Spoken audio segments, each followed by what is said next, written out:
had a few blog articles that I posted that felt really daring. And when I posted those, I was like kind of on edge for a couple of days, like, oh God, is somebody going to get like angry at me, or is somebody going to get upset with me? This is Therapist Clubhouse, a podcast for private practice entrepreneurs. I'm Annie Schusler. This week, I'm talking to Jennie Steinberg, a private practice entrepreneur in Los Angeles. Listen as we talk about what it's like to create a thriving therapy center and how she worked through a very challenging time in her career years ago. Welcome, Jennie. Thanks for being here on Therapist Clubhouse. Thank you for having me. So I'm excited to talk to you about your entrepreneurial journey. And I know you're the owner of a group practice, Through the Woods, right? Yeah, Through the Woods Therapy Center. That's right. With 3 therapists plus you. So can you tell us about your practice, how long you've owned a group practice, how long you were in private practice before that, and how you decided to expand? Sure. So I've had kind of an unconventional journey. I got my master's degree at Cal State Northridge in 2009. And right after I got my license, I moved across the country to Massachusetts. And I was there for 4 years, and I got licensed in Massachusetts. I didn't think I was going to come back. LA is home for me, but I still, for some reason, didn't think I was going to come back. But spoiler alert, I did. And so when I was in Massachusetts, I got my license and pretty much immediately started a private practice. I had been following therapist marketing stuff pretty much since I was at the beginning of grad school, and I knew that that was my long-term goal. And so I started this practice in Boston, and then I had to close down the whole practice and start over in California, where it took me a year and a half to get licensed because there's no reciprocity. Oh my gosh. Yeah. Yeah, it was quite a thing. I still had a few clients that I saw online because I maintained my Massachusetts license. But I did have to take the tests, and I did have to wait 10 months for them to get around to auditing my license application. So I worked at an agency for a little while, and once I had my license, I was pretty much gone. I knew exactly what I wanted to do, and it was private practice. So I don't know at what point I decided that I wanted to own a group. People ask me that, and I'm not really sure. But what I do know is that I've always been pretty entrepreneurial.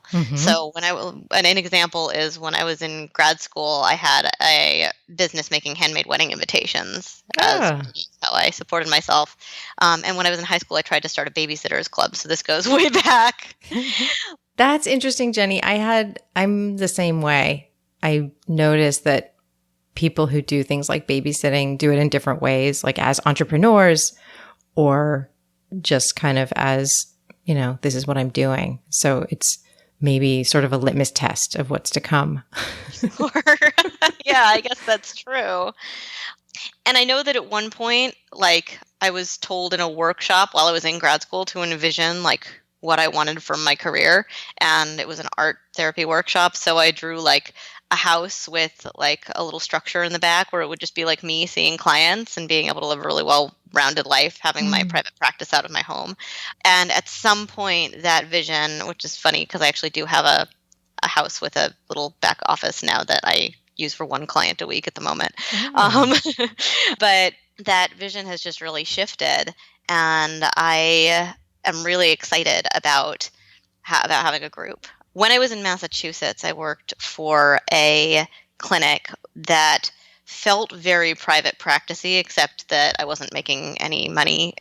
What I loved about it is that I was surrounded by these wonderful, brilliant clinicians, and I liked pretty much everybody I worked with quite a lot. And so if we were between sessions, I could stop off and like see that somebody's door was open and say like, hey, how's it going? Can I bounce some thoughts about this client off you? Or even like, did you finish the latest Hunger Games book yet? Or whatever it was.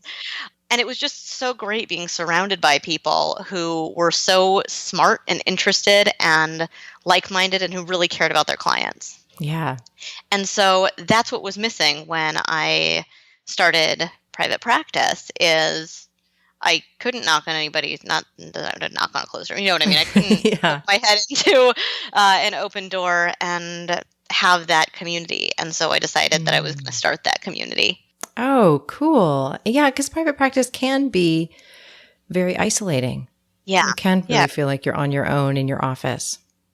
Yeah, and I never really understood that because you're sitting with another person all Mm-hmm. day once your Mm-hmm. schedule is full. Mm-hmm. But it's really different because you are your professional self in that Yes. room, and you've got your therapist hat on, and it's not intended to be a reciprocal relationship. Right. It's really different having coworkers or even employees where you can just kind of be a human person and be a little bit messy and talk about how great or stressful or fun or interesting it is to be a therapist. Yes. Yeah. Okay, so you wanted that. And so you wanted to bring them both together, private practice and being part of a team. How did you start? Did you bring on just one person to begin? So I decided that I was going to start my interview process in late January of this year, Mm-hmm. and I was going to hire an intern. And so I went through a pretty extensive interview process. I had everybody submit a written interview, and then oh no, sorry, I did a phone interview, and then Mm-hmm. if the people who I wanted to invite back did a written interview. And one of the questions in the written interview was if you were going to do a talk in the community about a topic, what would you want to present about? And Mm-hmm. then I brought them in for an in-person interview, and part of what I asked them to do for that in-person interview was do a 5-minute talk. Oh, that's great. At the time, I was looking for interns who were going to be doing a lot of business stuff. Moving forward, I think my interns are just going to be part of the team, with the hope that they will continue to work with me when they are licensed. Mm. That was not the agreement I made in this round. It was, I'm going to train you to run a business, and then I'm going to, you're going to leave the nest once you're licensed. And so I interviewed at the final round, I interviewed 4 people, and 2 of them were so spectacular that I could not make a decision. Mm. And so I, pulled out an Excel document and I made a spreadsheet about the difference between hiring one person and 2 people. And I, you know, bounced thoughts off of all the people in my life because I'm an external processor. And I just made a decision to hire both of them. Nice. Did you ever regret deciding to bring on 2 at once? Not for a moment. Ah. It was the best decision I could have made.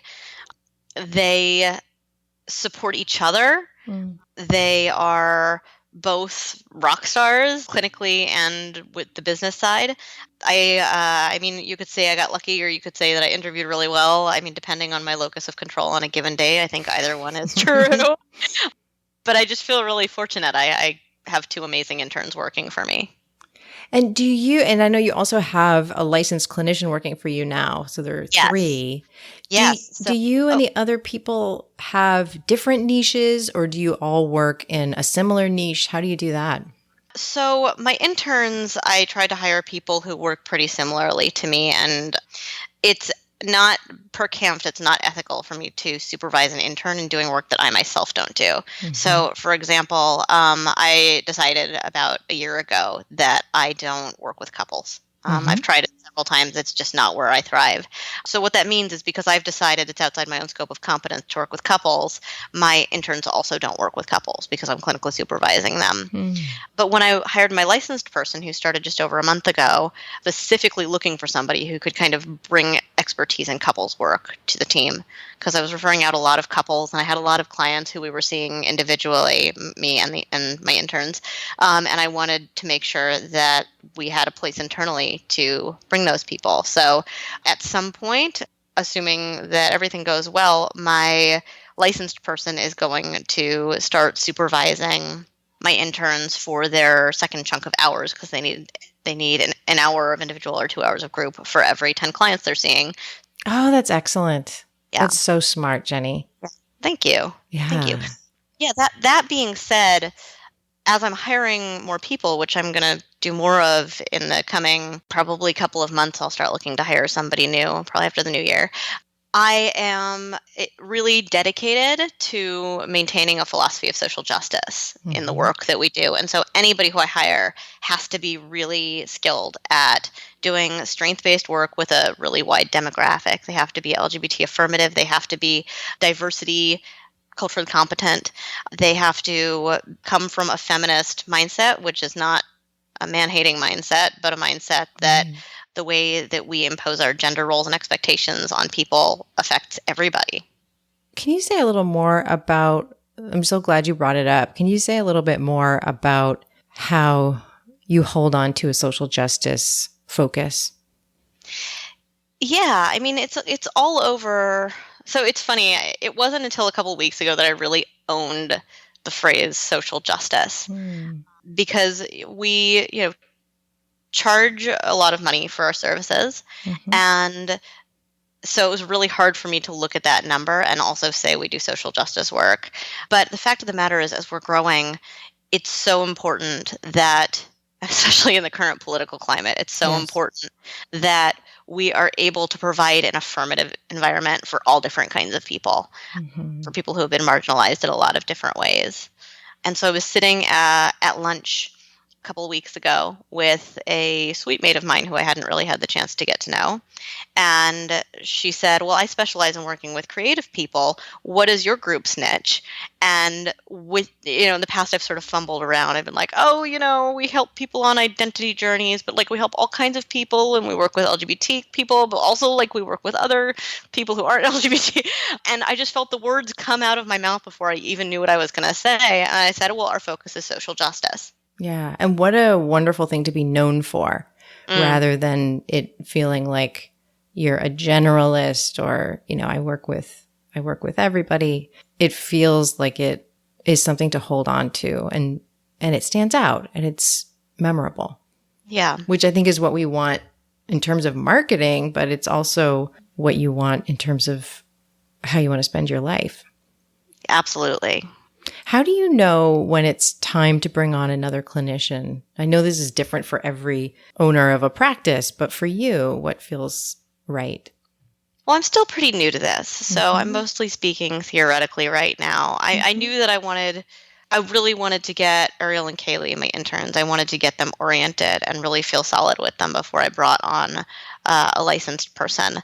And at one point, I sort of looked at I track all of my referrals, and so I looked at my referral tracking sheet, and I looked at all the clients that I was losing because they wanted couples therapy, and I said, okay, it's time to start this process.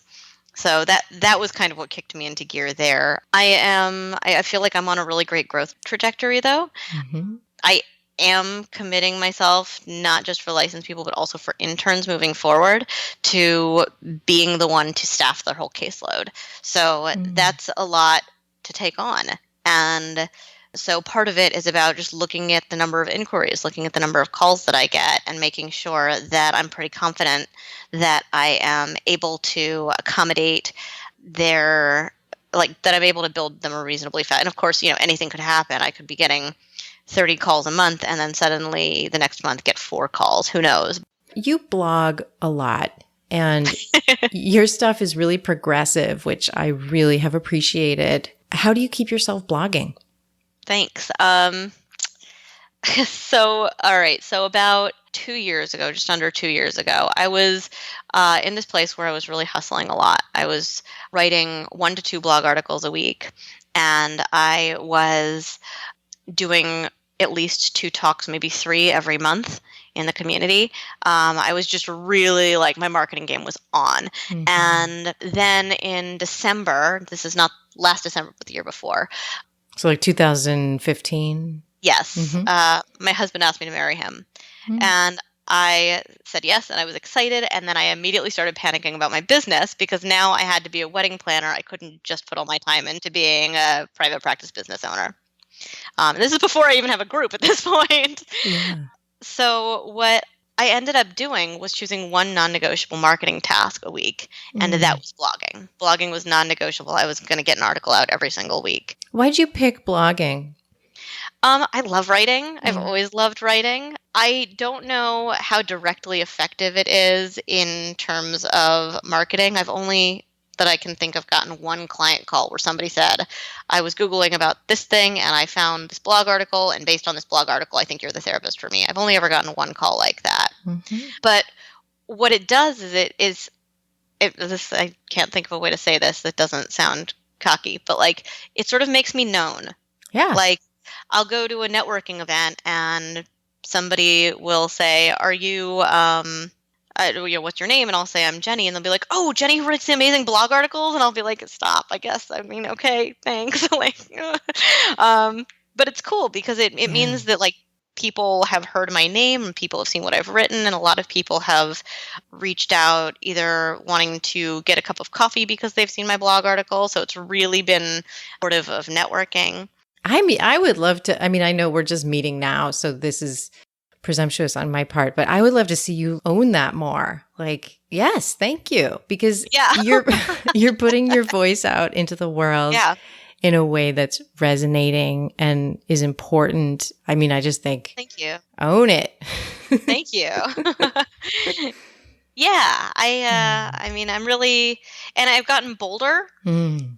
My first few blog articles like sounded really pretentious. I may have even deleted the first one or two of them because I felt like I had to be like teaching something, or I felt like I had to be like giving people something they didn't know. And I've come to this point where like, you know what? I'm going to tell this story and then like pull a couple lessons from it. And it's going to be like a story from my own life. And you know what? That's okay. That's awesome, Jenny. And one thing I love about the rhythm of blogging is that usually when people start out, those are the worst blogs. That's been true for me. Like in both of my businesses, like, I mean, now that I'm talking about it, there's probably somebody who's going to go all the way back and look.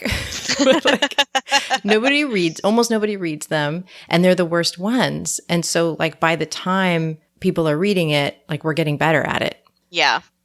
And I think that's kind of a good thing. Yeah. And I had a few blog articles that I posted that felt really daring. And when I posted those, I was like kind of on edge for a couple of days. Like, oh God, is somebody going to get like angry at me, or somebody going to get upset with me?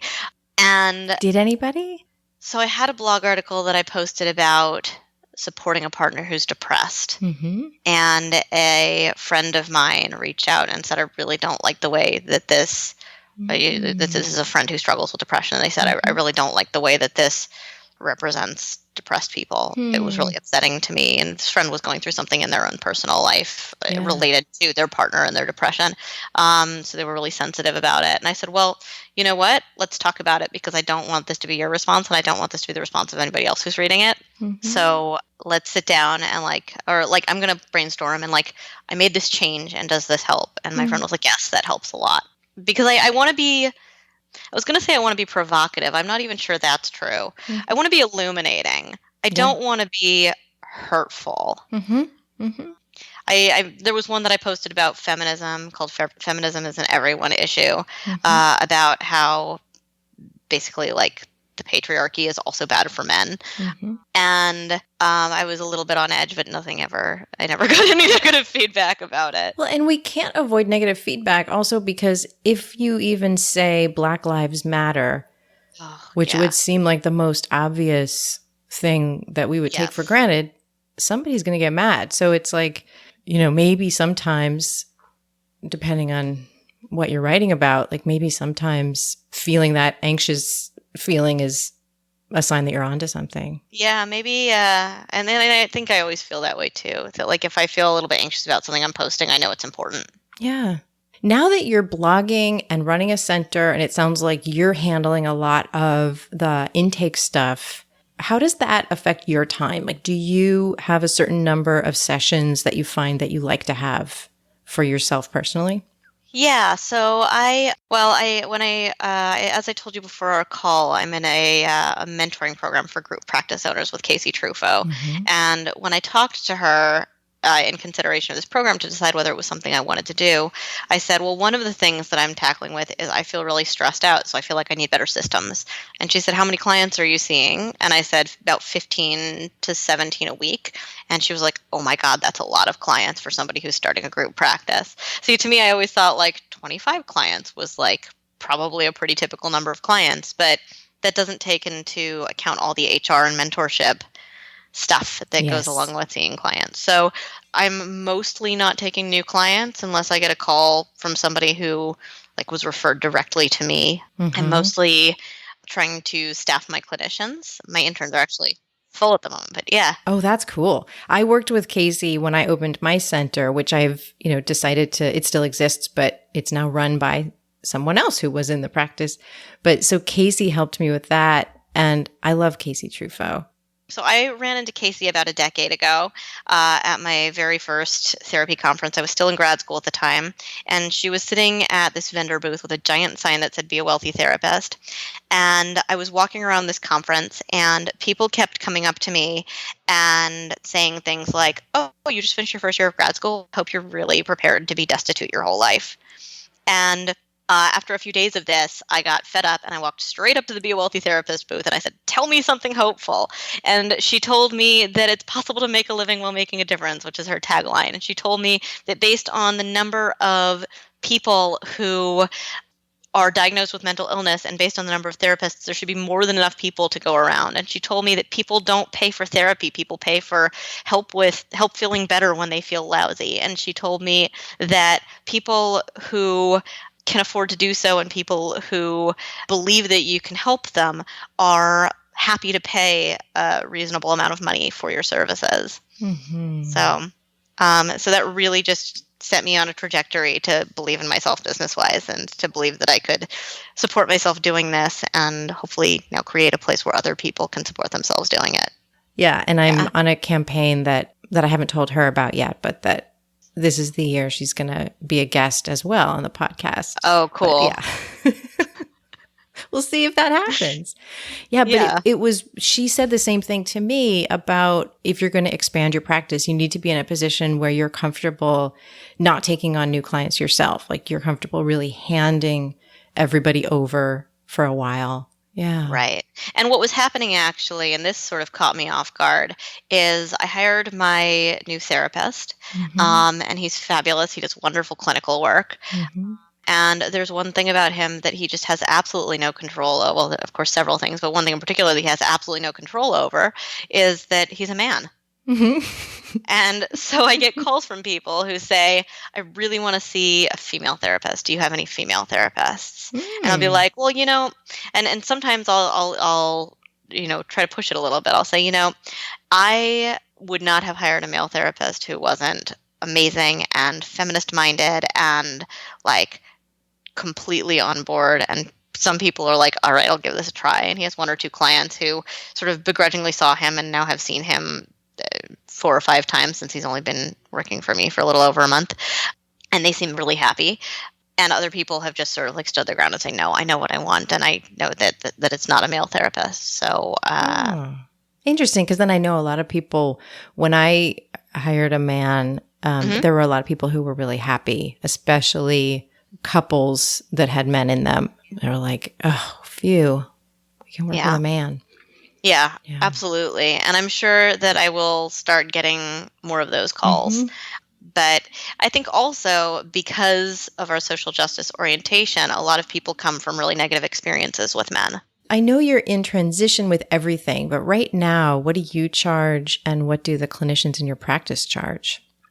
So I charge $180. And Roman, who's my licensed therapist, he also charges $180. My interns, as you mentioned, they're kind of in transition with their fee. I brought them on at $120, and I learned something amazing, which is I can fill them at $120 like that. Like people do not care if somebody clients do not care if somebody's licensed for the most part. What they care about is like, do you see me? Do you hear my pain? Do you understand me? So I'm in conversation right now with my interns about what their fee is going to be. But like I said, they're both full right now. And when they open up new spots, their fee is going to be higher than that. And when I hire new people, whether they're interns or whether they're licensed, their full fee is also going to be $180. And we're going to try that and see how that works. Because interns are closer to their passion. They're closer to their education.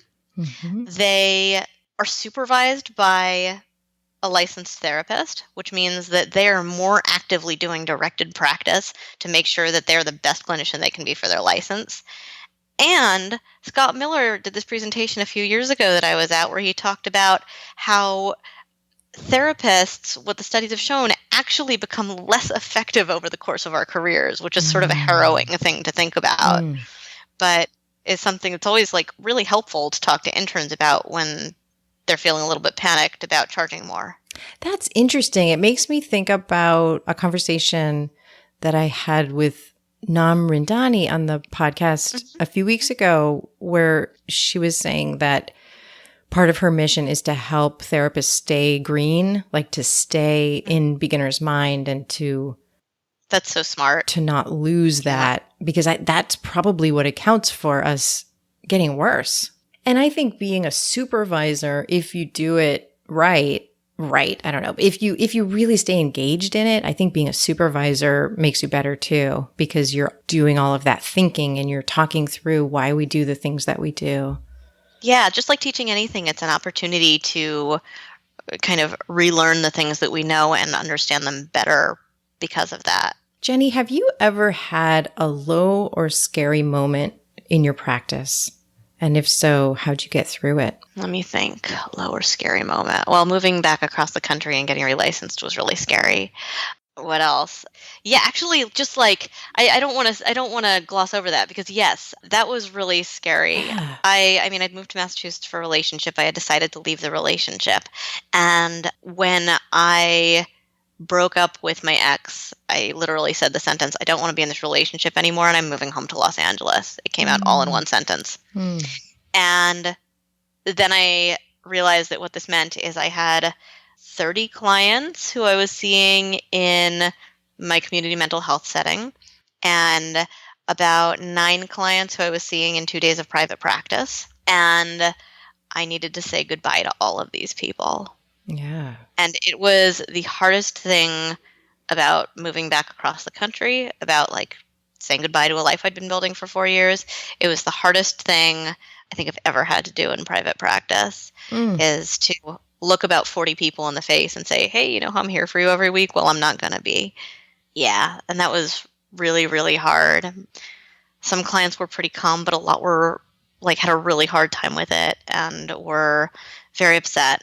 And how did I deal with it? I mean, like I mentioned, I'm an external processor. So I called my mom and my best friend every day. Mm. Two separate people, my mom and my best friend. Right.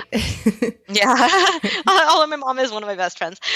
I just talked and talked and talked about it, and I like got on like a fitness and healthy cooking kick for a while, and that helped sort of transition. And then I moved back to Los Angeles, and I started job searching, and it was really hard because nobody cared that my 40 clients who I had just said goodbye to had like loved me, and like some of them wrote me really sweet cards, and like and nobody cared that my client retention at my old job was amazing, or that my like supervisor would tell me that I was knocking his socks off, or like that any of this. Nobody cared about this stuff. What they cared about was I didn't know California DMH paperwork. I'm not bilingual, regrettably, and I didn't have any certifications in evidence-based practices, because I really believe that change comes from the relationship between the therapist and the client, not from using a certain set of tools or steps that somebody's laid out for you. I know that's a little bit of a controversial thing to say, but that's really what I believe. So finding a job was really hard. The job that I ended up was not a job that I was at all happy at. It wasn't at all aligned with what I wanted to be doing. And it took a year and a half for me to get relicensed. So you just got through it. Like you just trudged through it. Yeah, that's it. Yeah. I just gritted my teeth and just kind of like did it. And I definitely had like really pretty low days. Like the job that I ended up working at for a year and a half, I went home from my first job interview and I thought that went really badly and I don't want to work at this place. And I like cried and I said, I'm never going to. So I don't want to like paint the picture that just like nose to the grindstone. I can get through this. I can do anything. Here we go. Bam. I'm going to blast through this thing. No, it was a lot harder than that. I think it's really helpful for people who might be in a time like that right now to hear that story after having heard where things are now, which is such a better place. I want to hire the person who's looking for an opportunity to do something they're really passionate about and who's really unsatisfied at their agency job. That's my ideal job candidate and who's really aligned with what we do in terms of feminism and LGBT affirmative and serving a diverse cultural group of people, or culturally diverse group of people, rather. Yeah. So yeah, I mean, and that's maybe part of what's driven me to grow this group in the way that I have, is that I know it can be better. Mm-hmm. And if you could time travel to the beginning of your private practice, and let's say the beginning of your private practice in LA that you've now built, what would you tell the Jennie of that time? Make a Yelp profile. Mm. That's where a lot of my referrals come from. Mm. Also, way to go on starting the practice downtown. I'm in downtown LA. And it's been a really fruitful place to build a practice because it's so densely populated and there's so many people who can come during the day. And it's just like a growing area too. And it's not that saturated with therapists, which is also nice. Great. Yeah. Great. Will you help me with a listener question that came in? Sure. Listener question. Okay, so this is a repeat question, which I've never done before, but I want your take on it. How do you know if you're ready to expand to a group practice?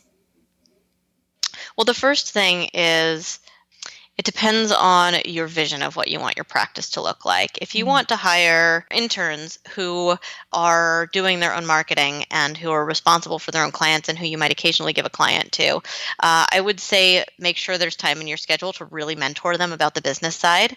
I would say spend a lot of time on the front end, really being clear about what you want from those people. And once you've done those things, then like full speed ahead. If you are looking to hire people, whether interns or licensed people, who are depending on you to do the marketing, who you are not expecting to bring their own clients, then it really comes down to tracking client inquiries and to like looking at the numbers and seeing, do I have the clients to give to another clinician, or am I going to feel like I really want these clients for myself because of my own numbers right now? And there's a lot more to it than that too. And I really recommend like spending a lot of time on your vision. And I have a 100-page employee handbook that I have for everybody who works for me. And so I spent a lot of time and energy making sure that that was really clear so that I knew what I was expecting. And so that I could think through potential problems. So I would say spend some time thinking about that. And then if you have the referrals and you want to hire somebody, hire somebody. That's great. And I think even just hearing you talk about the steps that you took and writing that employee handbook gives people a sense of is this you? Is this stuff that you love doing? And if not, if those aren't your superpowers, what would your plan be of who would complement your skills and be able to do that stuff with you? So I think it's just helpful for people to even get a picture of what goes into it instead of just kind of seeing dollar signs. Oh, yeah. Well, that's exactly what I was going to say. Yeah, that's exactly what I was going to say. Don't just do it because somebody told you that it's nice to have passive income. Starting a group practice is not passive income. Don't get me wrong. I went out of town for 4 days and my business brought in over $1,000. That was amazing. But it was not passive. It was a lot of work. And so you really have to be passionate about it. You really have to feel like, you know what, I want to share this space with somebody and I want to grow bigger than just what I can offer. Jennie, what is the best place for therapists to find you and throw compliments at you? Probably my website, which is throughthewoodsTherapy.com. Perfect. Thank you so much, Jennie. This was really wonderful to get to talk to you.